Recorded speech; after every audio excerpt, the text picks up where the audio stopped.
صبح ہوتے ہی زیان کے گھر میں شادی کی تیاریاں شروع ہو گئی تھی۔ دوسری طرف حویلی میں بھی کچھ ایسا ہی ماحول تھا۔ دوپہر کے کھانے کے بعد نور اور شافیہ کا نکل جانے کا ارادہ تھا۔ ناشتے کے بعد نور ارحام کے ساتھ تھی، جبکہ شافیہ حویلی میں نہیں تھا۔ شافیہ اپنی ماں کی قبر پر آیا ہوا تھا۔ وہ حویلی بے شک نہیں جاتا تھا، لیکن اپنی ماں کی قبر پر ضرور آتا تھا، اور جب بھی آتا تھا اپنی ماں کی قبر سے لپٹ کر بچوں کی طرح پھوٹ پھوٹ کر روتا۔ لیکن آج پہلی بار ایسا ہوا تھا جب شافیہ رو نہیں رہا تھا۔ اس نے قبر پر پھول ڈالے اور فاتحہ پڑھنے کے بعد وہ گردن جھکائے قبر کی طرف دیکھ کر رہا تھا۔ اس نے اپنے دائیں ہاتھ قبر پر رکھا اور پھر آہستہ سے بولا، آپ حیران ہوں گے کہ آج میں رو نہیں رہا، لیکن میں چاہتا ہوں آپ حیران ہونے سے زیادہ خوش ہوں گی، کیونکہ آپ ہوا میں بھی ہمیشہ مجھے رونے سے منع کرتی تھی، لیکن جب خوش ہونے کی بھی کوئی وجہ نہیں تھی، لیکن اب ہے۔ آئے نور کا نام لیتے ہی اس کے چہرے پر مسکراہٹ پھیلی تھی۔ میں بہت محبت کرتا ہوں اسے ماما۔ اس کے لفظوں میں بھی محبت تھی، اور مجھے پتا ہے وہ بھی مجھ سے بہت محبت کرتی ہے، لیکن اظہار نہیں کرتی۔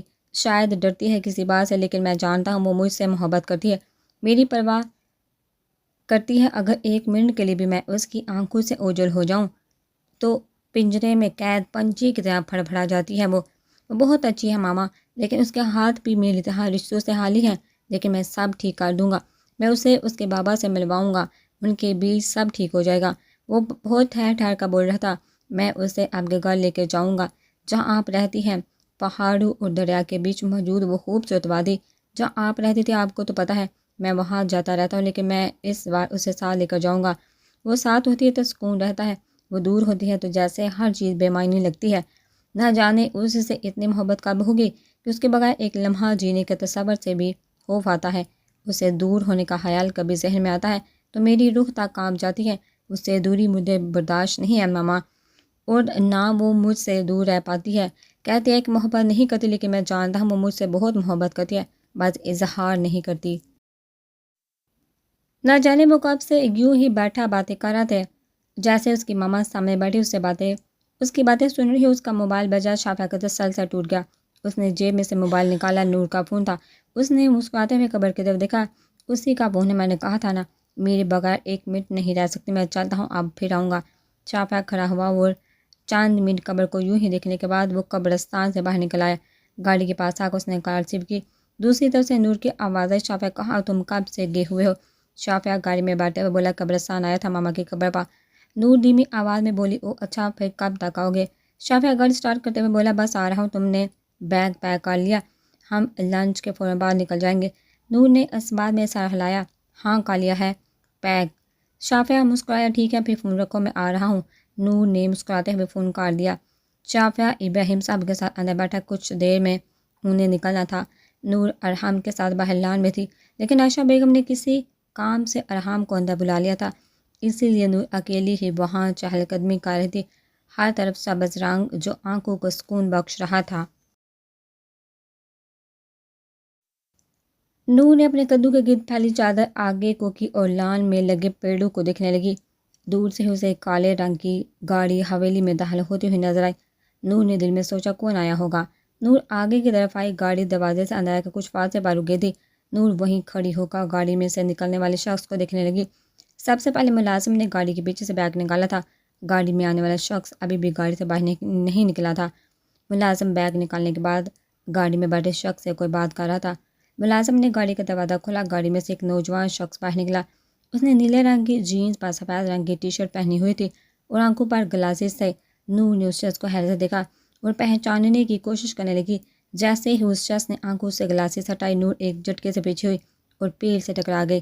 نور نے اپنے پیچھے موجود پیڑ کو تھاما اور بے یقینی سے اس شخص کو دیکھنے لگی۔ اسے اپنی آنکھوں پر یقین نہیں آ رہا تھا۔ ماضی کے تلخ واقعات آنکھوں کے سامنے گھومنے لگے۔ وہ حواس کھو رہی تھی۔ اس شخص کی نظر نور پر نہیں پڑی تھی۔ وہ اندر کی طرف بڑھنے لگا۔ نور تیزی سے مڑی اور اندر کی طرف بھاگی۔ اندر پہنچنے سے پہلے ہی وہ شافیہ سے ٹکرا گئی۔ شافیہ اسی کے پاس آ رہا تھا، اس کا سر شافیہ کے سینے پر لگا تھا۔ شافیہ نے پریشانی سے اس کا سر تھاما اور اس کے کھوئے ہوئے حواس دیکھا، بولا، کیا ہوا ہے؟ تمہیں اتنی گھبرائی ہوئی کیوں ہو؟ نور کا چہرہ زرد پڑ رہا تھا اور ہونٹ ہاتھ بھی کپا رہے تھے۔ نور ہکلاتے ہوئے بولی، وہ ادھر وہ لڑکا نور کا جملہ مکمل ہونے سے پہلے نور کو اپنے عقب میں کسی کی آواز سنائی دی، شافعہ کیسے ہو تم؟ نور کو حیرت کا جھٹکا لگا۔ وہ لڑکا مسکراتے ہوئے شافعہ کی طرف دیکھ رہا تھا۔ نور نے آہستہ سے گردن موڑی۔ اس لڑکے کی نظر جیسے ہی نور پر پڑی، اس کی مسکراہٹ ایک سیکنڈ میں اڑ گئی۔ وہ لڑکا بے تاثر کھڑا تھا۔ شافعہ اس کے تاثرات پر غور کیے بغیر اس کے گلے لگا۔ گوہر کیسے ہو تم؟ لیکن گوہر بنا پلکے جھپکائے سکتے کے عالم میں نور کو دیکھ رہا تھا۔ شافعہ اس سے الگ ہوا۔ اس کی نظر نور پر دیکھی تو مسکراتے ہوئے بولا، میری بیوی ہے یہ آئے۔ نور گوہر نے بے یقینی سے شافعہ کی طرف دیکھا، تمہاری بیوی؟ گوہر کو اپنی آواز کھائی میں سے آتی ہوئی محسوس ہوئی۔ شافعہ نور کی طرف دیکھا، بولا، یہ گوہر ہے، ابراہیم چاچو کا بیٹا۔ نور نے شافعہ کی طرف دیکھا۔ نور کی نظروں سے شافعہ کو کچھ الجھن ہوئی۔ اس نے گوہر کی طرف دیکھا، اس کے بھی کچھ ایسے ہی تاثرات تھے۔ شافعہ نے فکر مندی سے نور سے پوچھا، کیا ہوا؟ نور نے پہلے گوہر کی طرف دیکھا، پھر شافعہ کی طرف دیکھا، پوچھا، یہ گوہر ہے؟ شافعہ نے اس بات میں سر ہلایا، ہاں، تم پہلے سے جانتی ہو کیا؟ نور کے کچھ بولنے سے پہلے گوہر آگے آتے ہوئے ہکلا کر بولا، میری بات سنو۔ شافعہ نے گوہر کی طرف دیکھا۔ اسے سمجھ نہیں آ رہا تھا کہ کیا ہو رہا ہے۔ شافعہ گوہر کی بات سننے کے بجائے نور کی طرف دیکھا، بولا، نور کیا ہوا ہے بتاؤ مجھے۔ گوہر شافعہ کا ہاتھ پکڑتے ہوئے بولا، شافعہ میری بات سنو، میں بتاتا ہوں صاحب۔ اس کے کچھ کہنے سے پہلے نور گوہر کی طرف دیکھتے ہوئے بولی، میرا کڈنیپ اسی نے کروایا تھا شافعہ کو اپنے آگے پیچھے دھماکے ہوتے ہوئے محسوس ہوئے۔ گوہر کو چپکی لگی۔ شافعہ نے نور کی طرف دیکھا، پھر بے یقینی سے گوہر کی طرف، اس نے کروایا تھا تمہارا کڈنیپ؟ شافعہ کو الفاظ ادا کرنا مشکل لگا۔ نور کی آنکھوں سے آنسو جاری ہوئے۔ اس نے اس بات میں سر ہلایا۔ شافعہ نے مٹھیاں بھیج کر ضبط سے ایک لمبا سانس کھینچا اور ایک زوردار مکہ گھما کر گوہر کے منہ پر رسید کیا۔ نور نے ڈر سے منہ پر ہاتھ رکھا۔ گوہر اس وار کے لیے بالکل تیار نہیں تھا، اس لیے ایک جھٹکے سے پیچھے زمین پر جا گرا، لیکن اس نے بغیر کسی غصے سے کہا، ایک بار میری بات سن لو شافعہ۔ لیکن شافعہ کے سر پر خون سوار ہو گیا تو اس نے اس کا گریبان پکڑتے ہوئے اٹھایا اور ایک اور مکہ اس کے منہ پر مارا۔ گوہر کے ہونٹ میں سے خون ڈسنے لگا۔ نور تیزی سے شافعہ کی طرف بڑھی۔ شافعہ نے اس کا ہاتھ جھٹک کر اسے پیچھے کیا اور گوہر کے منہ پر تھپڑ مارتے ہوئے بولا، تم اتنا کیسے گر سکتے ہو کہ ایک لڑکی کی زندگی سے کھیلو؟ شافعہ نے ایک اور بار اس کے منہ پر گونسا مارا، لیکن گوہر نے اس پر پلٹ کے وار نہیں کیا تھا، نہ ہی وہ خود کو اسے بچانے کی کوشش کر رہا تھا۔ نور نے شافعہ کا بازو پکڑا اور روتے ہوئے بولی، اسے چھوڑ دو پلیز شافعہ۔ شافعہ نے اس کا ہاتھ جھٹکا اور جنونی انداز میں گوہر کو مارتے ہوئے بولا، تمہاری وجہ سے اسے کن مشکلات کا سامنا کرنا پڑا ہے، کچھ اندازہ ہے تمہیں؟ تمہاری وجہ سے اسے لوگوں کی گھٹیا باتیں سنی پڑی، تمہاری وجہ سے یہ تیز بارش میں آدھی رات کو سڑکوں کی خاک چھانتی رہی، تمہاری وجہ سے اسے اپنوں ہی کی نظروں میں گرنا پڑا، تمہاری وجہ سے اسے اپنے بابا کی نظروں میں نفرت دیکھنی پڑی، آخر تم اتنا کیسے گر سکتے ہو؟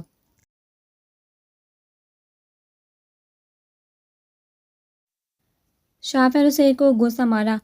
وہ پیچھے زمین پر جا گر، اس کے گال میں سے بھی اب خون نکل رہا تھا۔ نور مسلسل اسے روکنے کی کوشش کر رہی تھی، لیکن شافعہ اس کی ایک نہیں سن رہا تھا۔ وہ نیچے گر گیا تو شافعہ اسے پھر مارنے کے لیے جنونی انداز میں نیچے جھکا۔ اس نے مارنے کے لیے ہاتھ اٹھایا تھا، نور فوراً اس کے آگے آئی، اس کا ہاتھ مضبوطی سے پکڑتے ہوئے چیخا بولی، تمہیں میری قسم ہے شافعہ، چھوڑ اسے، اس طرح مارو گے تو مر جائے گا یہ۔ شافعہ کا ہاتھ ہوا میں ہی رک گیا۔ اتنے میں اندر سے ابراہیم صاحب، شہزاد اور باقی سب بھی بھاگتے ہوئے آئے۔ ابراہیم صاحب نے فوراً شافعہ کو گوہر سے دور کیا۔ شہزاد گوہر کی طرف بڑھا، اس کے منہ پر جگہ جگہ سے خون رس رہا تھا۔ عائشہ بیگم روتے ہوئے گوہر کے پاس بیٹھی اور اسے سہارا دے کر بٹھایا، پھر غصے سے شافعہ کی طرف دیکھا اور بولی، پوچھیے اسے کیوں مارا ہے اس نے میرے بیٹے کو؟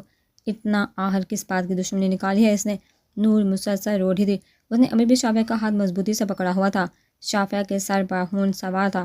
ابراہیم صاحب پریشانی سے بولا، آخر کیا ہوا ہے تم دونوں کے بیچ ایسا جو تم نے اس قدر اس سے مارا ہے شافعہ؟ شافعہ کھڑے ہوتے ہوئے چیخ کر بولا، پوچھیے اپنے بیٹے سے، پوچھیے اس سے کہ کیا کرتا پھر رہا ہے یہ، پوچھیے اسے کہ کس طرح ایک لڑکی کی زندگی برباد ہوتے ہوئے بچی ہے۔ اس کے ہاتھوں میرا باز چلے تو میں اسے ابھی اور اسی وقت جان سے مار دوں۔ نور نے شافعہ کے سینے بہا دھر کر اسے پیچھے کیا۔ نور روتے ہوئے بولی، پلیز شافعہ خاموش ہو جاؤ پلیز۔ شافعہ نے نور کی طرف دیکھا، وہ بری طرح رو رہی تھی۔ شافعہ نے اس کا ہاتھ پکڑا اور اسے وہاں سے لے جاتے ہوئے بولا، چلو ہم ابھی اسی وقت جہاں سے جا رہے ہیں۔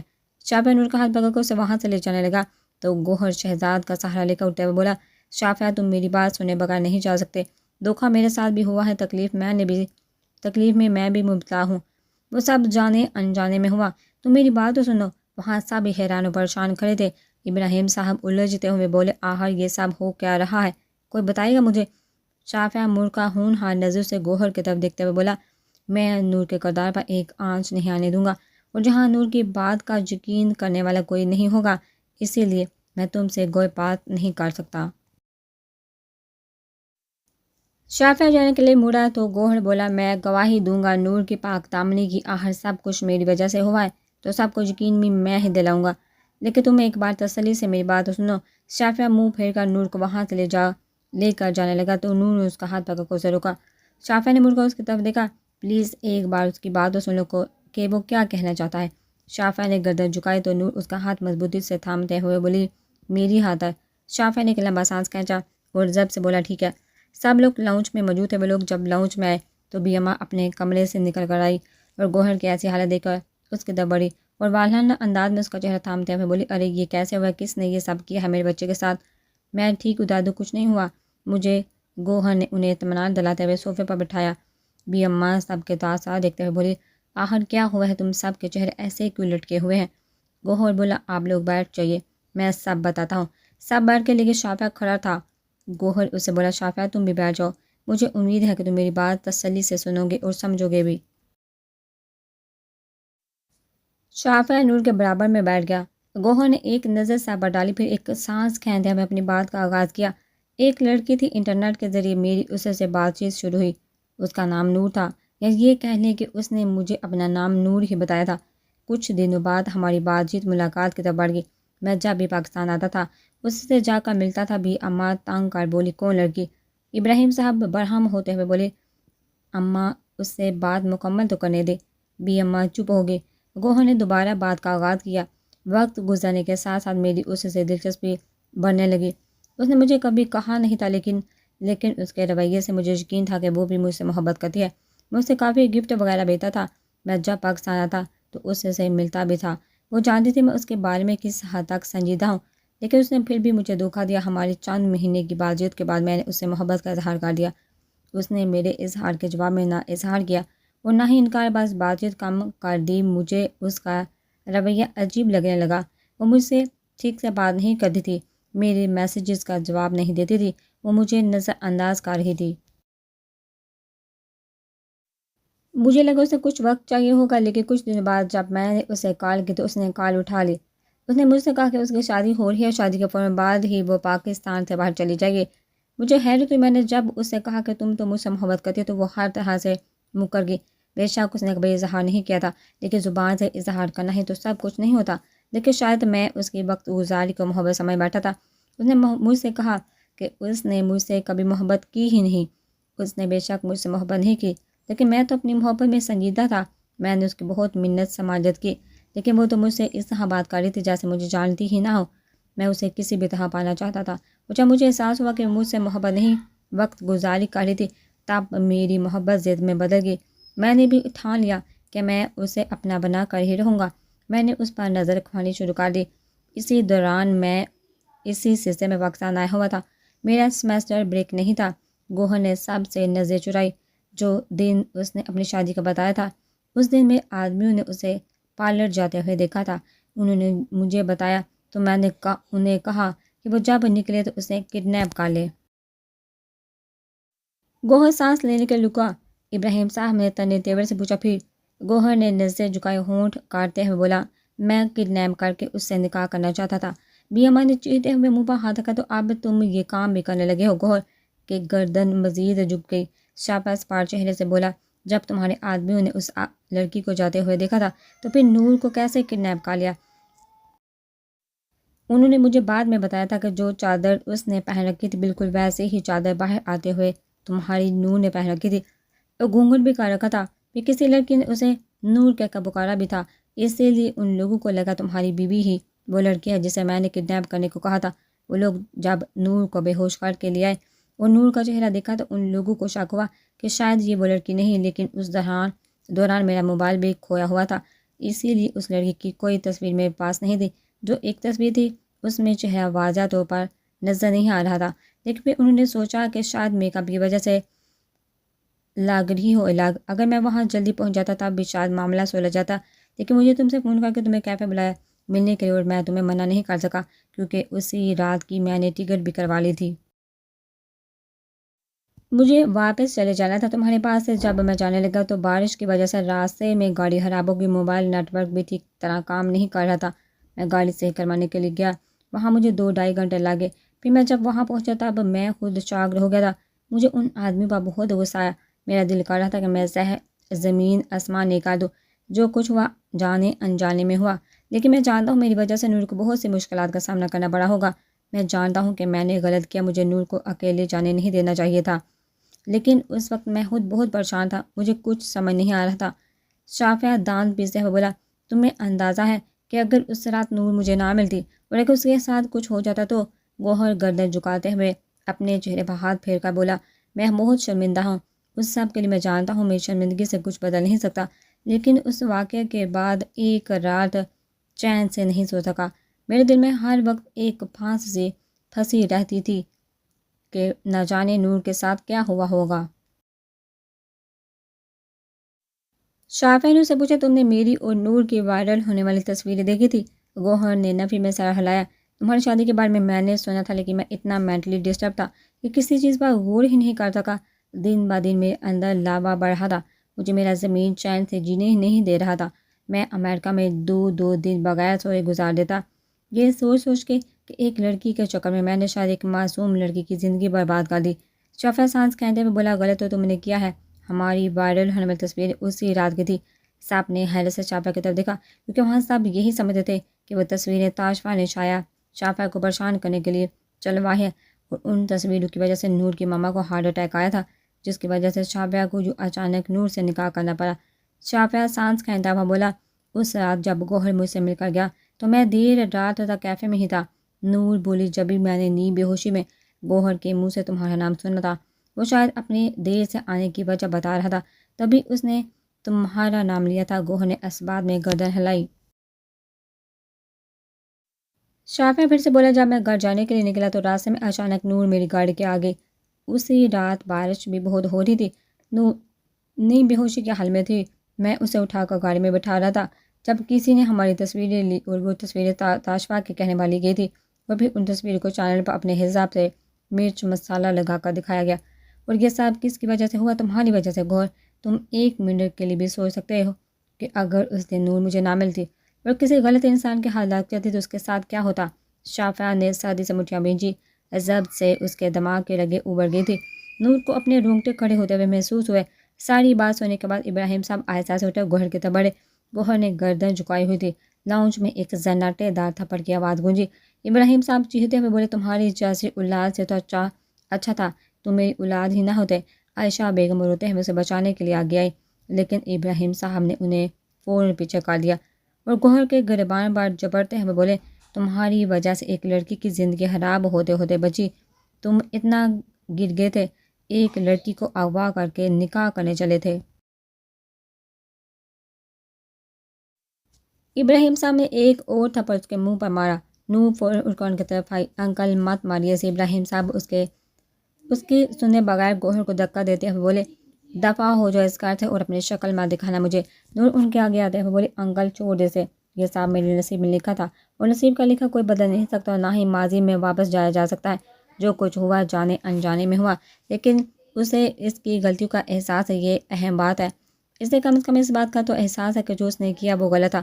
اگر میری جگہ یہ اس لڑکی کو کڈنیپ کر لیتا تب بھی یہ غلط ہوتا، کیونکہ یہ اس وقت صحیح فیصلہ لے ہی نہیں سکتا تھا۔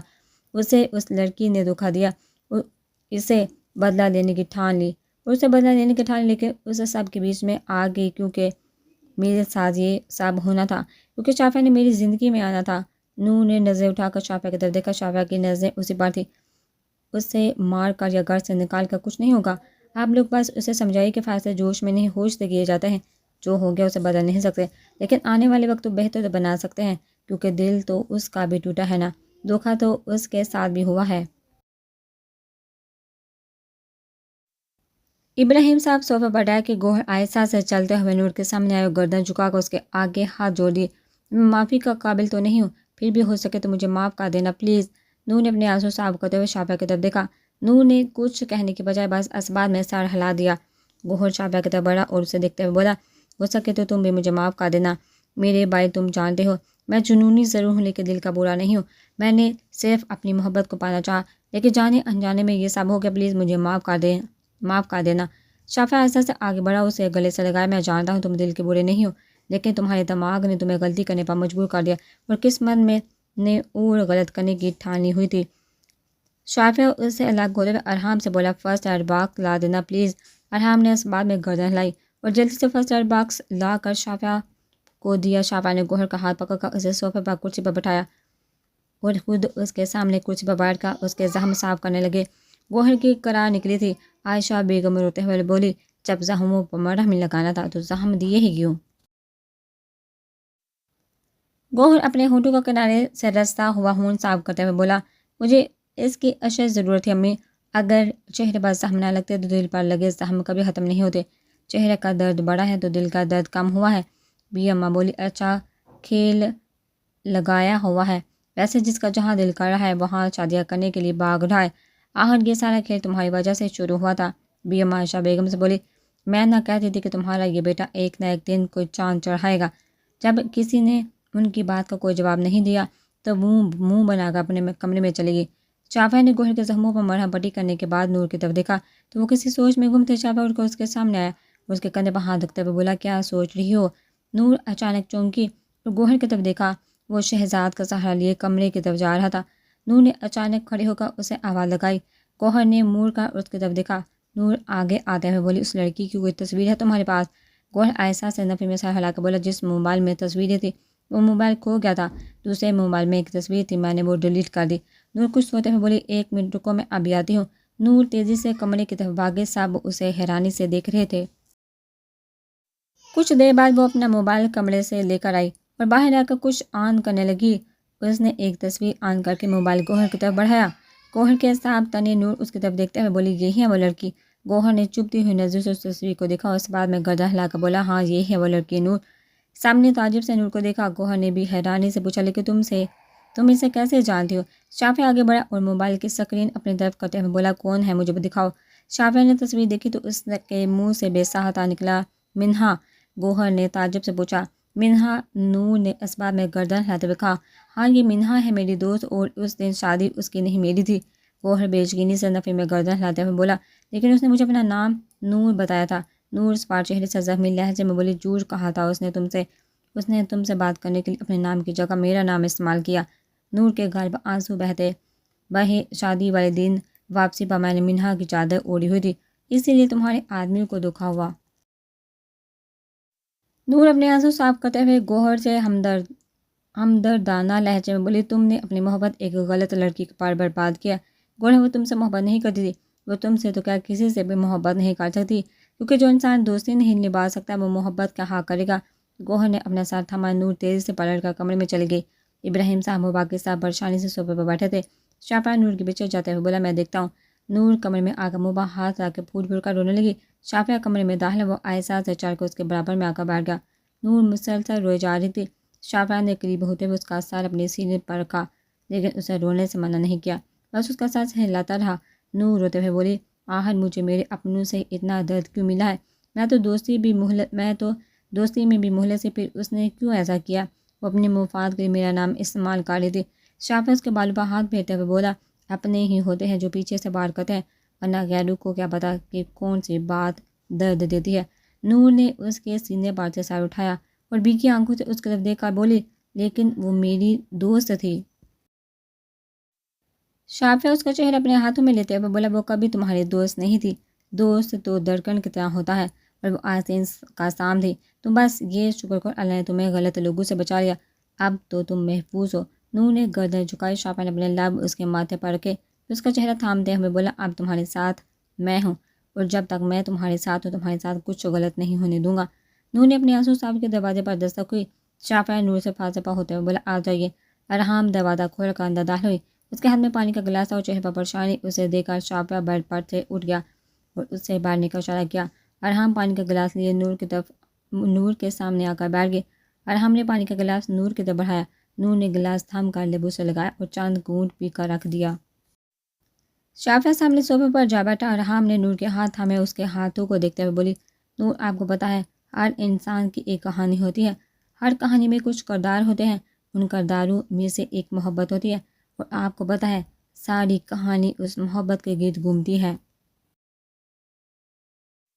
باقی سب تو محض عام کردار ہوتے ہیں، کہانی کے اختتام تک جو چلتی ہے وہ ہوتی ہے محبت۔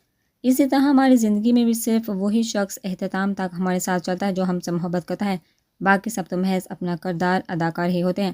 نور نے نظریں اٹھا کر اس کی طرف دیکھا اور ہم اپنی گردن جھکاتے ہوئے بولی، میرے بھائی کو معاف کر دیجیے گا پلیز، وہ برا انسان نہیں ہے۔